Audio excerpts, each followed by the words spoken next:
Las monjas que desaparecieron en 1993. La culpa me ha perseguido durante todos estos años como una sombra silenciosa que nunca me abandona. Mi nombre es Miguel Ángel Herrera, tengo 57 años y he dedicado mi vida a servir como sacristán en la parroquia de Santa María de los Ángeles en nuestro pequeño pueblo de Valle Escondido. El pueblo siempre ha sido tranquilo con sus calles empedradas y casas de piedra que parecen no haber cambiado en siglos, y el convento en la colina siempre fue nuestro guardián espiritual. Recuerdo perfectamente aquella mañana de febrero cuando el frío calaba hasta los huesos. Estaba limpiando los antiguos bancos de madera de la iglesia cuando Francisco, el agricultor local, entró corriendo con las manos temblorosas y el rostro pálido como si hubiera visto un fantasma. En sus manos sostenía una cruz oxidada y un sobre amarillento que había desenterrado mientras araba su campo cerca del viejo camino al convento. La cruz era pequeña pero reconocible, con el emblema de la Orden de las Hermanas de la Caridad grabado en el centro y cubierta por décadas de tierra y humedad. El sobre contenía una carta escrita con una caligrafía temblorosa que hizo que mi corazón se detuviera por un momento. Han pasado 29 años desde que las 4 monjas desaparecieron sin dejar rastro después de aquella terrible tormenta que azotó nuestro pueblo en 1993. Una tragedia que el diario regional tituló en su momento como misteriosa desaparición de 4 religiosas tras violenta tormenta en Valle Escondido conmociona a la región. Y ahora esta cruz y esta carta amenazaban con desenterrar secretos que muchos en el pueblo habían intentado mantener sepultados tanto tiempo como aquellos objetos. Si esta historia te parece intrigante y quieres conocer más misterios sobre fe y desapariciones inexplicables, te invito a suscribirte para no perderte ninguna revelación sobre los secretos que nuestras comunidades religiosas han guardado durante décadas. Nuestra comunidad religiosa en Valle Escondido siempre fue el corazón palpitante del pueblo. El convento de las Hermanas de la Caridad, situado en lo alto de la colina, era mucho más que un edificio de piedra gris con sus ventanas estrechas y su capilla de vitrales coloridos. Era un símbolo de protección y esperanza para todos nosotros. Las campanas del convento marcaban el ritmo de nuestras vidas desde el amanecer hasta el anochecer, y su sonido nos daba una sensación de seguridad que ahora me parece ingenua. Las 4 monjas que desaparecieron eran parte fundamental de nuestra comunidad. La hermana Teresa, la Madre Superiora, con sus 65 años y una sabiduría que todos respetábamos. La hermana Clara, quien dirigía la escuela del pueblo y enseñaba con una paciencia infinita a nuestros hijos. La hermana Lucía, la más joven, con apenas 26 años, quien había llegado de la ciudad hacía solo un año con una energía contagiosa y nuevas ideas para ayudar a los más necesitados.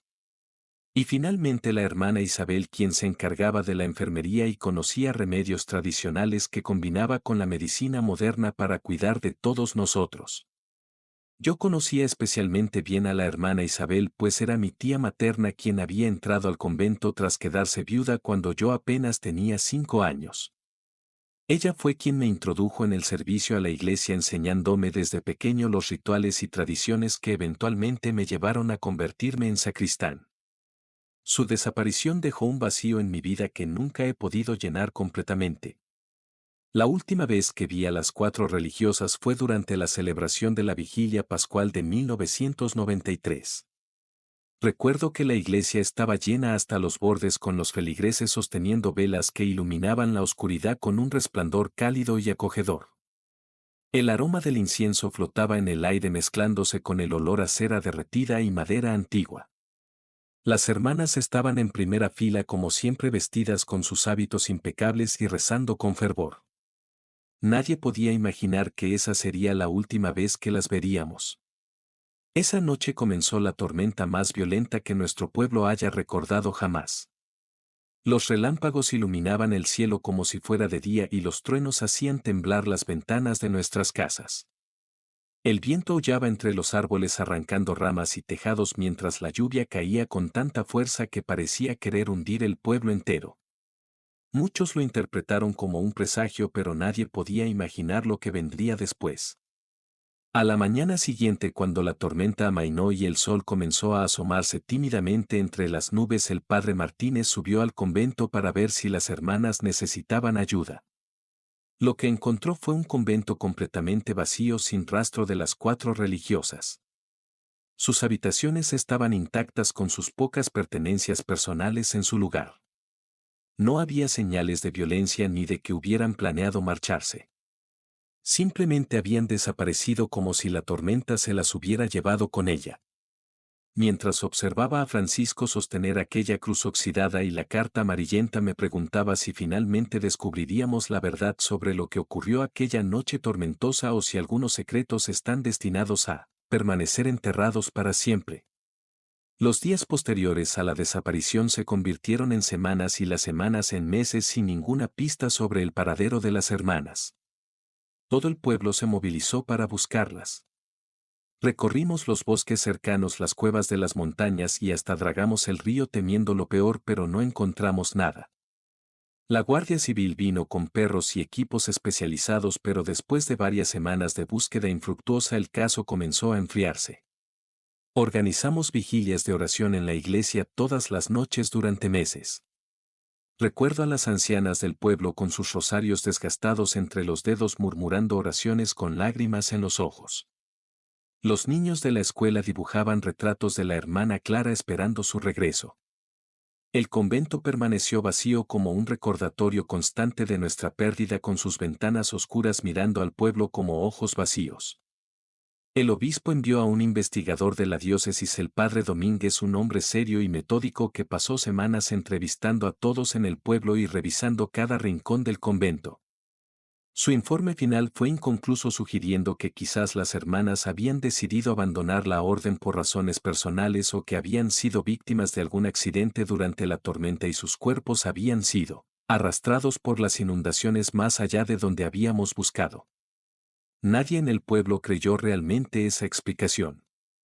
Las hermanas eran devotas de su fe y de su comunidad, especialmente mi tía Isabel, quien siempre me decía que su vocación era tan parte de ella como la sangre en sus venas. No había forma de que hubieran abandonado sus votos sin decir palabra alguna. Con el paso del tiempo llegaron nuevas religiosas al convento, aunque nunca tantas como antes. El edificio que una vez albergó a 15 hermanas ahora apenas mantenía a 4 o 5. Las nuevas monjas eran amables y trabajadoras, pero nunca llegaron a integrarse completamente en la comunidad como lo habían hecho las anteriores. Siempre hubo una barrera invisible entre ellas y el pueblo, como si todos supiéramos que eran reemplazos de algo irreemplazable. Los años pasaron y el caso de las monjas desaparecidas se convirtió en una leyenda local, una historia que se contaba a los visitantes o que los padres usaban para advertir a sus hijos sobre los peligros de las tormentas. Para muchos la tragedia se había convertido en folclore, pero para aquellos de nosotros que las conocimos personalmente la herida nunca cicatrizó completamente. Celebrábamos una misa conmemorativa cada año en el aniversario de su desaparición. Al principio la iglesia se llenaba, pero con el paso del tiempo la asistencia fue disminuyendo hasta que solo quedábamos unos pocos fieles envejecidos aferrándonos a recuerdos cada vez más difusos. La foto enmarcada de las 4 hermanas que colgaba en el vestíbulo de la iglesia se fue descolorando con el sol, igual que su recuerdo en la memoria colectiva del pueblo. En esos 29 años yo mismo cambié. De ser un joven sacristán lleno de fe inquebrantable me convertí en un hombre maduro con dudas y preguntas que nunca me atreví a formular en voz alta. Cada vez que limpiaba el altar o preparaba los elementos para la misa me preguntaba si Dios realmente había escuchado nuestras oraciones por las hermanas o si nos había abandonado aquella noche tormentosa igual que parecía haber abandonado a esas 4 almas devotas. Me preguntaba si algún día conoceríamos la verdad o si estábamos destinados a vivir con esta incertidumbre para siempre. Si las almas de las hermanas habían encontrado paz mientras nosotros seguíamos atormentados por su ausencia. La carta que Francisco había desenterrado junto con la cruz estaba escrita con una caligrafía que reconocí inmediatamente como la de mi tía, la hermana Isabel. Con manos temblorosas la llevé al despacho parroquial donde el actual párroco, el padre Gabriel, un hombre joven que apenas conocía la historia de las hermanas desaparecidas, me observaba con curiosidad. Cerré la puerta y con cuidado abrí el sobre frágil por los años bajo tierra. Las palabras escritas en aquella página amarillenta me golpearon como un puño invisible, quitándome el aliento. Mi tía había escrito la carta la noche antes de la tormenta como si presintiera que algo terrible estaba a punto de suceder. Hablaba de tensiones en el convento, de desacuerdos profundos entre la hermana Teresa y la joven hermana Lucía sobre la dirección que debía tomar la comunidad religiosa. La hermana Lucía quería modernizar la orden, abrir el convento más a la comunidad y utilizar sus tierras para proyectos sociales, mientras que la Madre Superiora se aferraba a las tradiciones y a una vida de contemplación y oración. Pero lo más impactante era la mención de un descubrimiento que la hermana Lucía había hecho en los archivos antiguos del convento. Documentos que sugerían que las tierras donde se asentaba el convento no pertenecían legalmente a la iglesia sino a las familias originarias del pueblo que habían sido engañadas siglos atrás por clérigos corruptos. Mi tía escribía con angustia sobre cómo este descubrimiento había creado una fractura irreparable entre las hermanas y cómo temía que el conocimiento de estos documentos pudiera llegar a oídos equivocados. La última parte de la carta era la más perturbadora, pues mencionaba una reunión secreta que iba a tener lugar la noche de la tormenta en el convento. El obispo auxiliar Monseñor Velasco venía específicamente para tratar este asunto delicado y mi tía temía que las consecuencias fueran graves. Había enterrado la carta junto con su cruz personal como una especie de testimonio por si algo le sucedía a ella o a las otras hermanas. Mientras sostenía aquella carta en mis manos sintiendo el peso de sus revelaciones, recordé al obispo auxiliar Velasco, quien ahora era el obispo principal de la diócesis, un hombre poderoso con conexiones en el Vaticano y en la política local. Un hombre que había supervisado personalmente la investigación sobre la desaparición de las hermanas y que había declarado el caso cerrado por falta de pruebas. Me di cuenta con horror de que durante todos estos años había estado sirviendo en una iglesia que posiblemente ocultaba la verdad sobre la desaparición de mi propia tía y sus hermanas de fe. La crisis espiritual que había estado gestándose en mí durante décadas explotó en ese momento, haciéndome cuestionar todo en lo que había creído. Si esta historia te ha impactado tanto como a mí, te invito a suscribirte para conocer más revelaciones sobre los secretos ocultos en nuestras comunidades de fe y cómo la verdad siempre encuentra un camino para salir a la luz, por más que intentemos enterrarla. Con la carta de mi tía en mi poder me enfrentaba a una decisión imposible. Revelar su contenido significaría enfrentarme no solo a la iglesia que había sido mi hogar durante toda mi vida, sino también a las familias más poderosas del pueblo cuyos antepasados podrían haber estado involucrados en el fraude de las tierras. Guardar silencio significaría traicionar la memoria de mi tía y de las otras hermanas que posiblemente habían muerto por conocer una verdad inconveniente. Después de días de agonía decidí compartir la carta con Antonio Suárez, el nieto de Francisco, quien además de ser abogado había sido alumno de la hermana Clara y guardaba un gran cariño por las religiosas desaparecidas. Antonio estudió los documentos con atención y me sugirió buscar los archivos que la hermana Lucía había descubierto, pues podrían seguir escondidos en algún lugar del convento. Una noche, aprovechando que las actuales hermanas habían salido a un retiro espiritual en la capital, entramos sigilosamente en el convento. El lugar estaba silencioso y oscuro, con el suelo de piedra frío bajo nuestros pies y el eco de nuestros pasos resonando en los pasillos vacíos.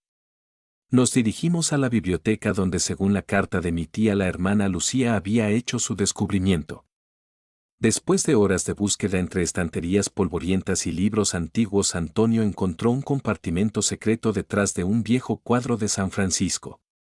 Dentro había un libro de contabilidad del siglo XVIII y varios documentos legales que confirmaban lo que mi tía había escrito. Las tierras del convento y gran parte del valle habían sido arrebatadas a sus legítimos dueños mediante documentos falsificados y la complicidad de jueces corruptos. Pero lo más impactante fue encontrar un diario personal de la hermana Lucía escondido junto a estos documentos. En él narraba cómo había descubierto no solo el fraude histórico, sino también que el propio Monseñor Velasco estaba involucrado en un esquema moderno para vender las tierras del convento a una empresa constructora que planeaba convertir el valle en un complejo turístico. La joven monja había documentado reuniones secretas, grabaciones y copias de contratos que implicaban directamente al obispo auxiliar en este negocio corrupto que le habría reportado millones. La última entrada del diario fechada el día de la tormenta hablaba de la inminente llegada de Monseñor Velasco al convento y de cómo la hermana Lucía planeaba confrontarlo con las pruebas que había reunido, amenazando con hacerlas públicas si no abandonaba sus planes. Escribía con miedo pero también con determinación, diciendo que las otras hermanas la apoyaban y que juntas defenderían la verdad y el patrimonio de la comunidad. El diario terminaba abruptamente allí sin revelarnos qué había sucedido durante aquella reunión tormentosa, pero la ausencia de las hermanas desde entonces era una respuesta silenciosa pero ensordecedora. Con pruebas tan contundentes, Antonio sugirió acudir directamente a la Guardia Civil, pero yo insistí en enfrentar primero a Monseñor Velasco. Quería ver su reacción, quería escuchar de sus propios labios qué había ocurrido con mi tía y las otras hermanas. Era una cuestión de justicia, pero también de mi propia fe tambaleante que necesitaba respuestas directas. Concertamos una reunión con el obispo bajo el pretexto de discutir donaciones para la restauración de la iglesia del pueblo. Cuando entró en el despacho parroquial donde lo esperábamos, su rostro mostró primero sorpresa al ver a Antonio junto a mí y luego una sombra de preocupación cruzó sus facciones al notar los documentos antiguos sobre la mesa. Le mostré primero la carta de mi tía y vi cómo la sangre abandonaba su rostro. Cuando Antonio puso sobre la mesa el diario de la hermana Lucía, Monseñor Velasco se derrumbó en una silla como si sus piernas ya no pudieran sostenerlo. Por un momento pensé que negaría todo, que inventaría alguna explicación o que nos amenazaría con su poder e influencia. En lugar de eso, comenzó a llorar como un niño con sollozos que sacudían su cuerpo corpulento. Entre lágrimas nos confesó lo impensable. Aquella noche había acudido al convento furioso por la amenaza que suponía el descubrimiento de la hermana Lucía para sus planes. La discusión se había acalorado y en un arrebato de ira había empujado a la joven monja, quien perdió el equilibrio y cayó por las escaleras de piedra que conducían a la cripta. Su muerte había sido instantánea, según nos dijo. Las otras hermanas, horrorizadas, habían amenazado con denunciarlo y en su desesperación Velasco las había encerrado en la cripta mientras decidía qué hacer. La tormenta había empeorado durante esas horas y cuando finalmente decidió liberar a las hermanas y entregarse a las autoridades, descubrió que la entrada a la cripta se había inundado completamente. Intentó rescatarlas, pero era demasiado tarde. Las 3 monjas se habían ahogado atrapadas en aquel espacio subterráneo. Enloquecido por lo que había hecho, Velasco enterró el cuerpo de la hermana Lucía en el bosque cercano y selló la entrada a la cripta inundada, haciendo parecer que nunca había existido. Después fabricó la historia de la misteriosa desaparición, confiando en que la violencia de la tormenta haría creíble que las hermanas hubieran sido arrastradas por las aguas o que hubieran sufrido algún accidente similar. Durante 29 años había vivido con ese secreto, ascendiendo en la jerarquía eclesiástica mientras el remordimiento lo consumía por dentro. Nos confesó que cada noche soñaba con las hermanas que lo llamaban desde las profundidades de la cripta inundada y que ninguna penitencia había logrado acallar sus voces. El periódico local publicó unos días después un titular que conmocionó a toda la región. Obispo confiesa crimen tras 29 años. Cuerpos de monjas desaparecidas recuperados de cripta sellada. La noticia se extendió como fuego por toda España, provocando indignación y dolor renovado no solo en nuestro pequeño pueblo sino en todo el país. La confesión de Monseñor Velasco llevó a su detención inmediata y al inicio de una investigación exhaustiva que confirmó cada detalle de su relato. Los equipos forenses trabajaron durante semanas para recuperar los restos de mi tía y las otras 2 hermanas de la cripta sellada, y el cuerpo de la hermana Lucía fue encontrado exactamente donde el obispo había indicado. La iglesia reaccionó con horror y vergüenza ante lo ocurrido. El propio arzobispo vino a nuestro pueblo para oficiar un funeral solemne por las 4 religiosas y para pedir perdón públicamente por los crímenes cometidos y encubiertos durante tanto tiempo. Los documentos históricos sobre el fraude de las tierras también fueron reconocidos oficialmente, iniciándose un proceso de restitución a los descendientes de las familias originarias. Para mí el golpe fue devastador. No solo había perdido a mi tía de la manera más trágica, sino que mi fe en la institución a la que había dedicado mi vida se había hecho añicos. Abandoné mi puesto como sacristán incapaz de continuar sirviendo en un lugar que me recordaba constantemente la hipocresía y la corrupción que habían costado la vida a 4 mujeres inocentes. Antonio por su parte se convirtió en un defensor incansable de la transparencia en las instituciones religiosas, fundando una asociación que investigaba casos similares de abusos de poder y encubrimientos en toda España. Su trabajo ha sacado a la luz otros secretos oscuros y ha ayudado a muchas víctimas a encontrar justicia y cierre. El convento fue finalmente cerrado pues ninguna nueva orden quiso ocupar un lugar con una historia tan trágica. El edificio fue transformado en un centro cultural y museo dedicado a preservar la memoria de las 4 hermanas y a educar sobre los peligros del poder sin control y la importancia de la verdad y la justicia incluso cuando duelen. Cada año en el aniversario de la desaparición, ahora convertido en el día de su memoria, se realiza una procesión desde el pueblo hasta el convento. Cientos de personas caminan en silencio sosteniendo velas encendidas recordando a las hermanas Teresa, Clara, Lucía e Isabel como mártires de la verdad. Yo sigo viviendo en Valle Escondido aunque ya no frecuento la iglesia. Mi relación con la fe se ha transformado en algo más personal y directo sin necesidad de intermediarios que puedan corromperla. A veces cuando paseo por el sendero que lleva al antiguo convento me parece escuchar el eco lejano de campanas que ya no existen y me pregunto si las almas de las hermanas han encontrado finalmente la paz que se les negó en vida. Las cicatrices que esta tragedia dejó en nuestra comunidad nunca sanarán completamente. El pueblo ha cambiado, se ha vuelto más cauteloso con las figuras de autoridad, más exigente con la transparencia, pero también más unido en su dolor compartido y en su determinación de que algo así no vuelva a ocurrir jamás. La cruz oxidada que Francisco encontró en su campo ahora descansa en un pequeño monumento junto a las tumbas de las 4 hermanas en el cementerio del pueblo. A su lado una placa recuerda a todos los visitantes que la verdad, aunque a veces permanezca enterrada durante décadas, siempre encuentra un camino hacia la luz y que ningún poder terrenal, por grande que sea, puede silenciarla para siempre. Me pregunto a menudo qué habría pasado si Francisco no hubiera desenterrado aquella cruz oxidada, si la carta de mi tía hubiera permanecido oculta bajo tierra para siempre. Quizás nuestras vidas habrían continuado en la ignorancia relativa de una mentira confortable. Pero también sé que algunas verdades necesitan ser conocidas por dolorosas que sean, porque solo enfrentando los errores y horrores del pasado podemos construir un futuro más justo y transparente.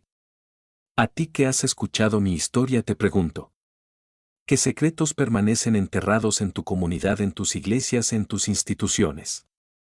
Y si los descubrieras, ¿tendrías el valor de sacarlos a la luz aunque el precio fuera tu propia paz mental? Porque al final no son las mentiras cómodas sino las verdades incómodas las que nos hacen verdaderamente libres.